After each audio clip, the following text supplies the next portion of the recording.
Hey, sports fans, Athletics Chat 91. This is the epilogue, your favorite part. It's Monologue with Larry, where I just talk to myself. So, World Indoor Championships, Belgrade, Serbia, this last weekend. Our friend Stuart Weir was over there. We got wonderful pictures from World Athletics. We had pictures from Stargazer Pics. We had pictures from Kevmo Photo. If you're checking out our social media, and many of you were, you got updates for the last 3 days. Some exciting moments. I think the biggest upset of the entire weekend was Ryan Crouser not winning the shot put. Darlan Romani from Brazil won. But how can it's hard for me to feel sad. Ryan took the silver, and this is a competitive sport. And of course, I want to see Ryan win. Like, I want to see him get those big largemouth bass when he goes fishing. But Darlan Romani is one of the really nice guys in the sport. He's taken 4th and 5th in global championships. And the Brazilian does it the old-fashioned way. He threw the farthest. That's what it's about. You know, throwing the farthest, running the fastest, jumping the longest. Speaking of jumping the longest, Ivana Spanovic-Valletta, she won for all of Serbia, gave them their gold medal, defended her title from Birmingham with a 7.06 meter. S.A. Broom from Nigeria gave, it's interesting with S.A. She won the first medal for Nigeria in a bit in the Tokyo Olympics. And I think it's 14 years since Nigeria had an indoor medal, and she took the silver. Tremendous jumping from her. And Lauren Ugan from the UK was the bronze. The 60s. Let's talk about Mujinga Kambunji, the Swiss athlete, all of 29. You've seen her win medals in Europe. You've seen her win medals world indoor. She was bronze in 18. She took the gold this time.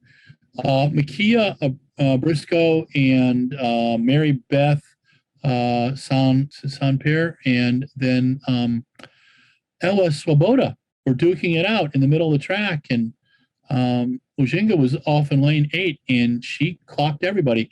Ua Swoboda, who had the fastest time up to that, finished, I believe, 4th, and it was Makia Briscoe's first time under 6.99, and Mujinga Kambunji's set a Swiss record as well as a championship record with her 6.96. On the men's side in the 60, it was the dream race: Marcel Jacobs versus Christian Coleman and Marvin Bracey, and Marcel Jacobs won by the tiniest of margins, but he won. And the key to his race was his last 30 meters.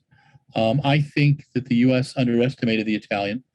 You should not. And you should know that, because that race in Eugene, the men's 100, those tickets will be going for thousands of dollars. So get them now. All I can tell you is Marcel Jacobs will be there to compete. So will Christian Coleman. So will Marvin Bracey.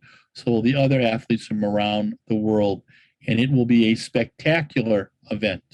I believe the men's 60 totally set up the world champs in Eugene. And if you are not there, you're not a track fan. Bottom line, because this is going to be fantastic. And we're happy that our friends in Eugene have the wonderful stadium and the new Hayward Field, which should be a tremendous host to the meet. I love Eugene. There's breakfast burritos on Saturdays, a great farmer's market. There's all kinds of places to go to, places to hike. It's a beautiful city. It's a little bit more rural. And so people will be coming in from Portland, going in Eugene, but it should be a kick. And the world indoor champs in Belgrade, Serbia have given us some great performances. On Sunday, Jacob Ingebrigtsen lost to Samuel Tafara, who defended the men's 1500. Ethiopia did well in men and women's 1500, men and women's 3000s. They led the medal count with gold medals. The U.S. had 19 medals overall, 2 golds. The golds were Grant Holloway in the 60-meter hurdles and Aj Olsen in the women's 800. No medals in the relay, which was a big shocker to me. But there'll be more for us to talk about next week with Stuart Weir on our part 2 of the World Indoor Championships. And that'll be in Athletics Chat 92. But this is Larry Eater, Athletics Chat 91, Epilogue. Peace out. Thanks to Mike Deering, our production and creative manager from the Shoe Addicts, who manages our podcast.